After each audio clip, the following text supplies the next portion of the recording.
Well, today Ghana is celebrating 62 years of nationhood, 62 years of independence from British colonial rule, and celebrations are underway across the country with the grand event taking place in the northern regional capital, Tamale. The first time since 1957 that the annual ceremony has been held outside Accra's famous Black Star Square. We have an update on the celebrations for you so far later here on the show. But right now, let's try and deal with the local currency, the cedi. It is in serious trouble, struggling against the major international currencies, especially the dollar. Yesterday, the cedi closed trading against the dollar at 5 cedi 53 pesos. Well, just this morning, it's gone up again. You'd need 5 cedis and 57 pesos. That's 4 pesos more to get $1. And more than that, plus analysis shortly. But first, let's bring you the history of the local currency in this piece put together by Joy Business as part of the Ghana Month series here on Joy News.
That's the cedi in history, but its troubles today are more precarious than what it's been experienced in the last 24 hours. There's been $800 million injection into the economy to stabilize the cedi, but we're yet to see any evidence of stability. Well, the story of the cedi over the last 5 years is indeed worrying. It's dropped from 2 cedis 53 pesos in April 2014 to 5 cedis 57 pesos today.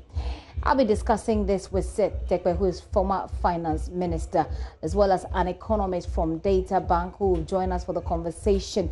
But before the analysis, listen to some traders on how the depreciation is affecting them.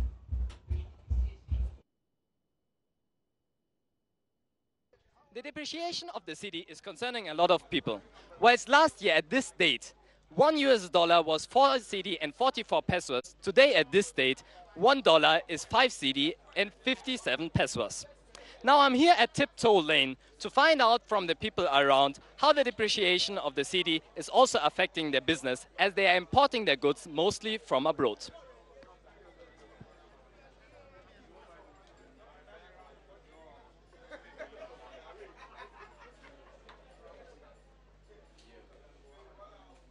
I have Asante Foster here. He's the shop owner of Oyes Phones.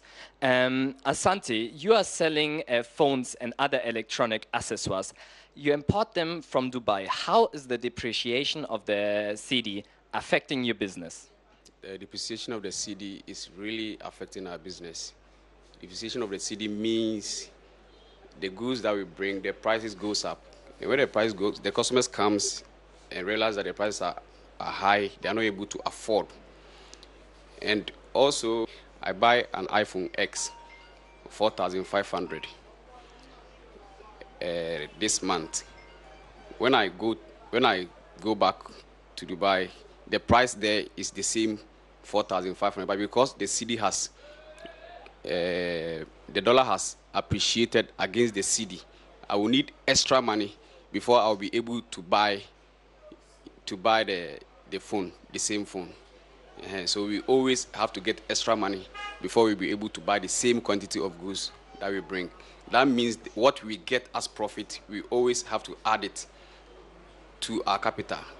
So at the end of the day, we are not making any money.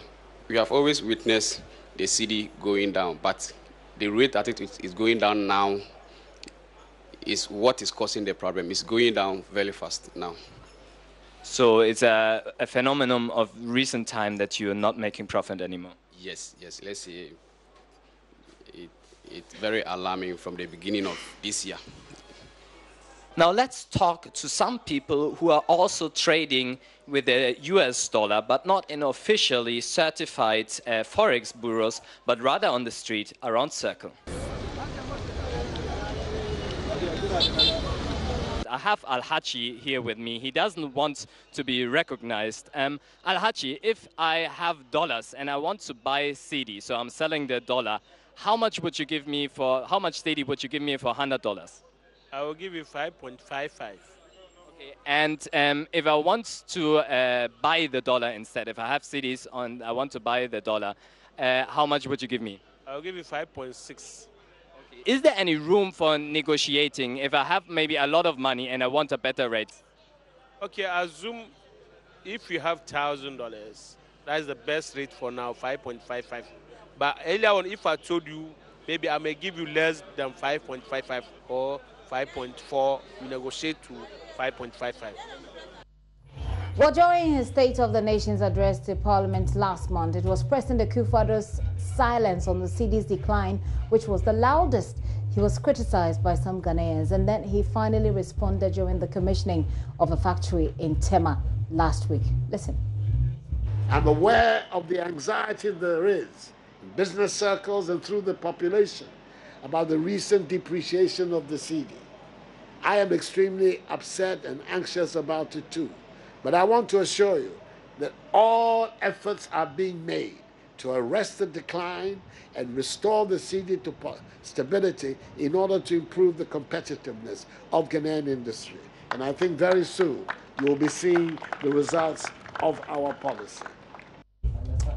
President Akufo-Addo there, who is upset and anxious. Well, I'm wondering how you're feeling if the president is upset and anxious, because you obviously expect him to fix the problem. I'm going to take a very quick break. When I return, I have former Finance Minister Cedi in the studio. We'll also be joined by an economist from Data Bank, so we can have a holistic conversation in pursuit of solutions for the ever-falling Cedi.